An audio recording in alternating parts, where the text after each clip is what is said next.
আল্লাহ আছে, তবে আপনারা চান তো মসজিদ হোক এনে বাংলাদেশের মানুষ চায়।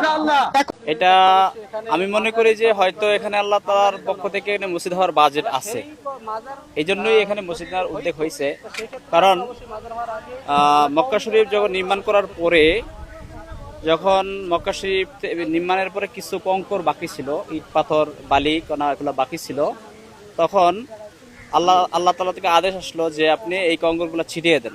তখন হযরত ইব্রাহিম আলাইহিস সালাম বললেন যে আল্লাহ, আমি কঙ্কর ছিটাইলে কি হবে, হয়তো আপনি ছিটিয়ে দেন।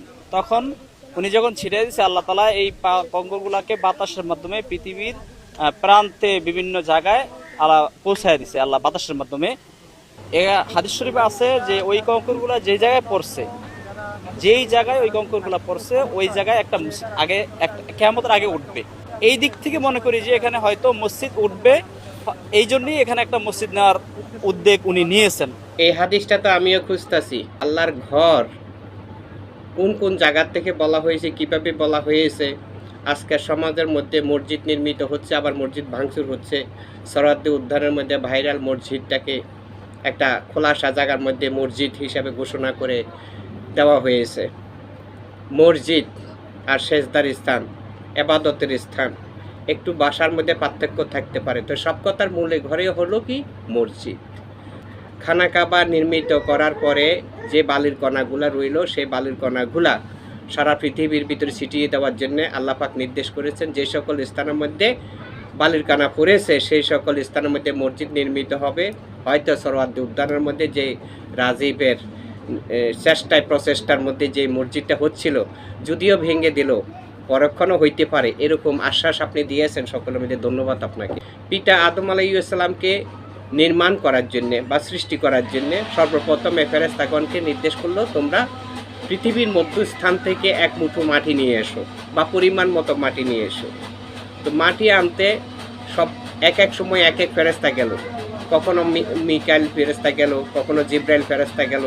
এক একজন ফেরেশতা যখন যাচ্ছে, কেউ মাটিটা আনতে পারতেছে না, বাধাই পড়তেছে, মানে যাওয়ার পথে ইবলিশের বাধাই পড়তেছে, যার কারণে যাইতেও পারে না, আনতেও পারে না। কারণ যে ইবলিশ পরিষেবা বর্তমান আমাদের কাছে আছে, তার নাম সেই সময় ছিল আবেদ ফেরেশতা।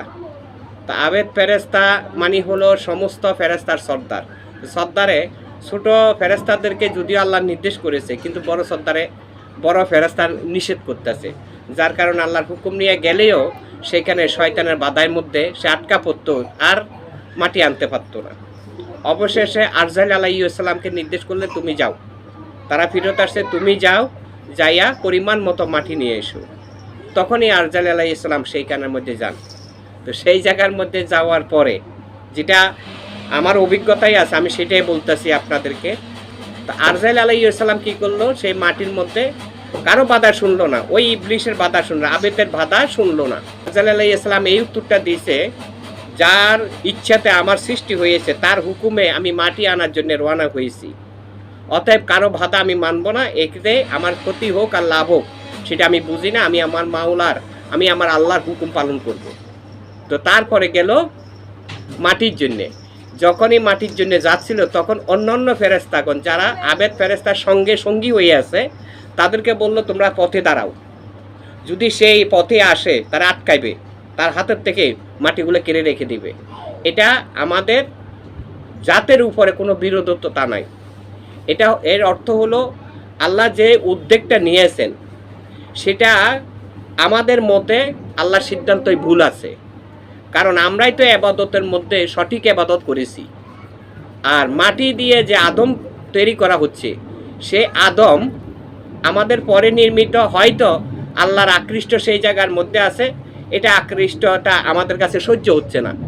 আল্লাহর আকৃষ্ট, সৃষ্টিকর্তার আকৃষ্ট আমাদের প্রতি থাকবে, কারণ আমরা সঠিকভাবে আল্লাহর হুকুম পালন করেছি। কাজে কোনোভাবে যেন মাটি নিয়ে পৌঁছতে না পারে, সেইভাবে চেষ্টা করতে হবে, নির্দিষ্ট স্থানে যাতে মাটি নিয়ে পৌঁছতে না পারে।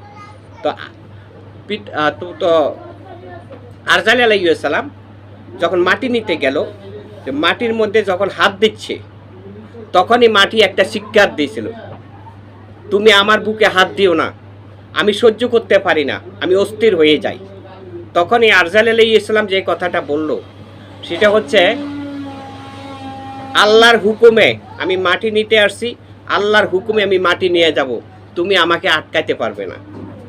তখনই মাটি আরজাল আলাইহিস সালামকে একটা শব্দ ব্যবহার করেছিল, যদি আমার জৈবন থাকতো তো তুমি আরজালকে আমি ফেরত দিলাম বলে না, যদি আমার জৈবন থাকতো তবে তুমি আরজালকে আমি ফেরত দিতাম না, যেহেতু আমার বুক থেকে আমার মাটি নিয়ে যাচ্ছ, আমার বুকের মাটি আমার কাছে আবার ফেরত দিতে হবে।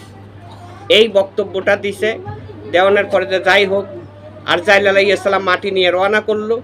পথে ওই যে ইবলিসের বা আবেদের যে সঙ্গীরা তারা আটকানোর পরে সেইখানে খুব বাড়াবাড়ি চলতেছে, হাতাহাতি চলতেছে। এই বাড়াবাড়ি হাতাহাতির মধ্য দিয়ে যে বালির কণাগুলো পৃথিবীর যে কোনো জায়গায় ছিটানো হয়েছে, বাতাসের মাধ্যম দিয়ে হোক, কুদরতির মাধ্যমে হোক, ছিটিয়ে গেছে। যে সমস্ত স্থানের মধ্যে সেই বালির কণা পড়েছে, সেই বালির কণার স্থানটাই হলো পবিত্রতা হিসাবে গণ্যিত আল্লাহর রাহে বা আল্লাহর নিকটে। তো ওই পবিত্র স্থানের মধ্যে মসজিদ নির্মিত হবে। তাহলে কোন মসজিদটা নির্মিত হবে, এখন আমাদেরকে বুঝতে হবে মসজিদ কোনটা। প্রথম একটা মসজিদকে বলা হয়েছে মসজিদে হারাম। মসজিদে হারাম মানে খানা কাবার মধ্যে যে মসজিদটা আছে, খানা কাবাকে মসজিদে হারাম বলা হয়েছে। মসজিদে হারাম নির্মিত হয় বালি কণা বা ইটা পাথর দিয়ে। যে বালি কণা ইটা পাথর আল্লাহ সৃষ্টি করেছেন, তাও নবীর নূরের উসিলা। এই জন্যে বলা হয়েছে সৃষ্টির জগতে যত মাকলুক আছে, সমস্ত মাকলুক আল্লাহর তফসির পাঠ করে, আল্লাহর ইবাদত করে, আল্লাহর জিকির করে। তারপরে দেখেন এই যে খানা কাবা নির্মিত করা হলো কেন? এই খানা কাবাকে আল্লাহর ঘর বলা হয়েছে। এই খানা কাবা পিতা আদম আলাইহিস সালামের সময়কালে নির্মিত হয় নাই। এই খানা কাবা নির্মিত হয়েছে পিতা আদম আলাইহিস সালামের পরের জামানা পর্যায়ক্রমে। যিনারা নির্মিত করেছে তিনারা এই জায়গাটার মধ্যে একটা নিশান ঠিক করেছেন, এইখানে আল্লাহর পরিচয় আছে। আর আল্লাহর পরিচয় সর্বপ্রথমে পিতা আদম আলাইহিস সালামের মাধ্যম দিয়ে আসছে। এখন পিতা আদম আলাইহিস সালামের ওপাতের পরে বা মৃত্যুর পরে এই লাশটা কোন জায়গায় রাখা হলো, কিভাবে রাখা হলো, কোন কৌশলে রাখা হলো, এটা সম্পূর্ণ আল্লাহর হুকুম, আল্লাহর নির্দেশনা, আল্লাহর ইশারা ছিল। যাই কোথায় সেটা হলো আল্লাহ ভালো জানেন।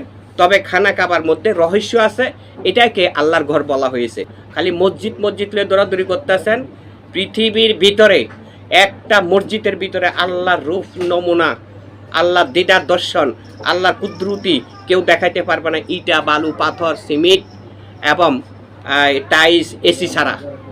তবে মসজিদের ভিতরে যখনই মানুষ প্রবেশ করে, মুসল্লি প্রবেশ করে, ইমাম প্রবেশ করে, মুয়াজ্জিন প্রবেশ করে, সঙ্গে আল্লাহও থাকেন। বিশ্বাস, এটা হলো বিশ্বাস। কিন্তু মূলে আল্লাহর ঘর কোনটাকে বলা হয়েছে সেটা আমাদেরকে বুঝতে হবে। একটাকে বলা হয়েছে খানা কাবাকে বলা হয়েছে, যেটাকে মসজিদে হারাম বলা হয়েছে।